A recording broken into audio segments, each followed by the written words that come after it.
నమస్తే, welcome to Telugu one news. నేను రూపా Nadella. Pithapuram hero SVSN Varma Andhra Pradesh ఎన్నికలలో హాట్ సీట్ గా అందరి దృష్టిని ఆకర్షించిన నియోజకవర్గం ఏదైనా ఉందంటే అది పిఠాపురం మాత్రమేనని చెప్పొచ్చు. అటువంటి పిఠాపురంలో పోలింగ్ ముగిసిన తర్వాత కూటమి శ్రేణుల్లో ఆనందోత్సాహాలు వ్యక్తమవుతున్నాయి. వైసీపీ శ్రేణుల్లో నిరాశ నిస్పృహలు స్పష్టంగా కనిపిస్తున్నాయి. విశ్లేషకులు కూడా ఇక్కడ జనసేనాని పవన్ కళ్యాణ్ భారీ మెజారిటీ సాధించడం ఖాయమని విశ్లేషిస్తున్నారు. పోలింగ్ జరుగుతుండగానే వైసీపీ చేతులెత్తేసినట్లు కనిపించింది. వైసీపీ అభ్యర్థి వంగ గీత పోలింగ్ బూత్ల సందర్శన సందర్భంగా ఓటర్లతో పంచాయతీ పెట్టుకోవడం, అసహనం వ్యక్తం చేయడం ద్వారా పరిస్థితి తనకు తన పార్టీకి ఏమాత్రం అనుకూలంగా లేదన్న సంకేతాలు ఇచ్చారు. సరే, ఇప్పుడిక పోలింగ్ ముగిసిపోయింది. ఫలితం కూడా దాదాపు అందరికీ తెలిసిపోయింది. మెజారిటీ ఎంత అన్నదానిపైనే ఆసక్తి వ్యక్తమవుతోంది. గెలుపు ఓటములపై కాకుండా మెజారిటీపైనే నియోజకవర్గంలో బెట్టింగులు జరుగుతున్నాయి.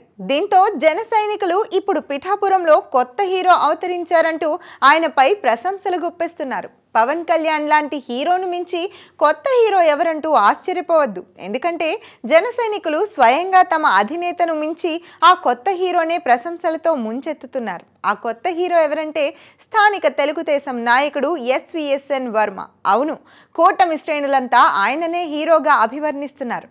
కూటమి సీట్లు సర్దుబాటులో భాగంగా పిఠాపురం నియోజకవర్గం నుంచి జనసేన అభ్యర్థిగా పవన్ కళ్యాణ్ పోటీ చేయనున్నట్లు ప్రకటించిన వెంటనే తెలుగుదేశంలో ఒక్కసారిగా అసంతృప్తి జ్వాలలు ఎగిసిపడ్డాయి.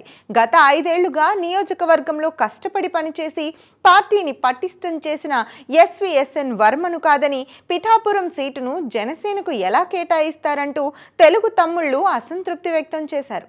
ఒక దశలో ఎస్వీఎస్ఎన్ వర్మ స్వతంత్ర అభ్యర్థిగా రంగంలోకి దిగుతారా అన్న అనుమానాలు కూడా వ్యక్తమయ్యాయి. అయితే ఎస్వీఎస్ఎన్ వర్మను చంద్రబాబు పిలిపించి మాట్లాడారు. ఆ క్షణం నుంచి నియోజకవర్గంలో పరిస్థితి పూర్తిగా మారిపోయింది. పిఠాపురంలో జనసేనాని గెలిపించే బాధ్యతను వర్మ భుజానికి ఎత్తుకున్నారు. పిఠాపురం నుంచి జనసేనాని విజయం ఖాయమని, అందుకు పూర్తి బాధ్యత తనదేనని వర్మ చంద్రబాబుకు, పవన్ కళ్యాణ్కు హామీ ఇచ్చారు. తాను చంద్రబాబు శిష్యుడినని, ఆయన మాటే తనకు శిరోధార్యమని ప్రకటించారు. తెలుగుదేశం క్యాడర్లో అసంతృప్తిని మటుమాయం చేశారు. కూటమి అభ్యర్థి విజయానికి అందరినీ ఏకతాటిపైకి తీసుకొచ్చారు. పవన్ కళ్యాణ్ ఓడించడమే లక్ష్యంగా వైసీపీ అధినేత జగన్, ఆ పార్టీ నేతలు వేసిన ఎత్తుగడలు, వ్యూహాలను ధీటుగా తిప్పికొట్టడంలో వర్మ ప్రధాన పాత్ర పోషించారు. వర్మ పవన్ కళ్యాణ్ ఉద్వేగంతో పొరపాట్లు చేయకుండా ఎక్కడికక్కడ నియంత్రించారు. పవన్ కళ్యాణ్ లాంటి పెద్ద సినీ హీరో పక్కన ఉన్నారన్న మొహమాటం లేకుండా సూటిగా నిక్కచ్చిగా వ్యవహరించారు. పవన్ కళ్యాణ్ ప్రచారంలో భాగంగా ఓ సందర్భంలో పవన్ కళ్యాణ్ డాన్స్ చేయడానికి ప్రయత్నించినప్పుడు కళ్లతోనే వారించారు. అందుకు సంబంధించిన వీడియోను జన సైనికులే ఇప్పుడు వైరల్ చేస్తూ వర్మకు కృతజ్ఞతలు చెబుతున్నారు. పిఠాపురంలో నిజమైన హీరో వర్మే అంటూ ప్రస్తుతిస్తున్నారు.